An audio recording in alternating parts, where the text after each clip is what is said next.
This week on The Dish, we take you to London's Ekstedt at the Yard, the latest endeavor for Michelin star chef Niklas Ekstedt. Hailing from Sweden, Ekstedt gained international acclaim for using ancient Scandinavian methods to create unique and contemporary dishes, all without using gas or electricity. I was invited into the kitchen to get a taste of this unique culinary experience, flameside. So I just set up the fire with different bricks every day. It's a cooking technique as old as man. Yeah. But for acclaimed chef Niklas Ekstedt, what's old is new again. Put that in the fire. You see the smoke coming in from the juniper. Cooking over open flames with no gas or electricity. And then peas and tiny bit of oil. You want them to be a little charred. It's simplicity at its roots, you know?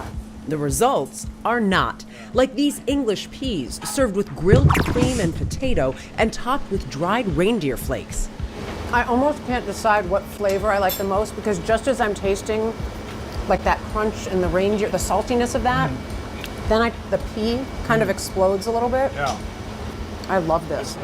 Position 1 and 2 have the monkfish. Ekstedt drawing technique and flavor from his Swedish heritage We got the juniper smoked wild duck breast. to create the enticing dishes served at London's Ekstedt at the Yard, where we met up, and the original Ekstedt back home in Stockholm. Everyone calls me the fire chef. But for me, it wasn't the fire that was the most interesting. The most interesting aspect of it was the historical part of it. Like, how did we cook before electricity was introduced? We were so limited, but we still made delicious food. Right. I drove with my son the other day and we were listening to old Bob Dylan folk music. And, you know, he played with just, you know, an acoustic guitar and his voice. And it was just amazing music. And I think cooking is the same.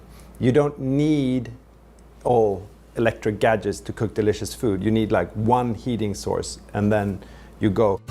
Ekstedt grew up in a rural part of northern Sweden. His father was the chef in the family, sparking an interest, which led Ekstedt to a gastronomic high school. After graduation, he headed to the US. It was mind-blowing. And I had never been to like a Chinese restaurant. I'd never eaten sushi. Every day was like a new day. He began working in the kitchen of the acclaimed Charlie Trotters in Chicago. We had famous chefs coming in like every day. Celebrities, like super celebrities every night. Ekstedt would move on to high-end kitchens in Europe, eventually returning to Sweden, opening his first restaurant at the age of 21. But he admits he didn't find his identity in cooking until after closing. So I decided that, okay, so I need to come back. I need to open a restaurant, and that needs to be something really, really interesting, something that people have not had before. Like cooking with fire. Yeah. He had no real blueprint for that kind of historical cooking. So Ekstedt researched, finding foods and tools used centuries before. I started out with what type of wood that I wanted to use. Okay. And to see what type of wood that was a staple wood for cooking like 200 years ago. And I quickly came to the conclusion that it was birch I wanted to work with. And then I started playing around with cast iron and birch. The first year or two, I did not use ambers at all. I just used the open flames, a high heat from birch, cast iron. So it was very much like a Game of Thrones kitchen, kind of like that. Gonna have 4 bread away. As the kitchens evolved,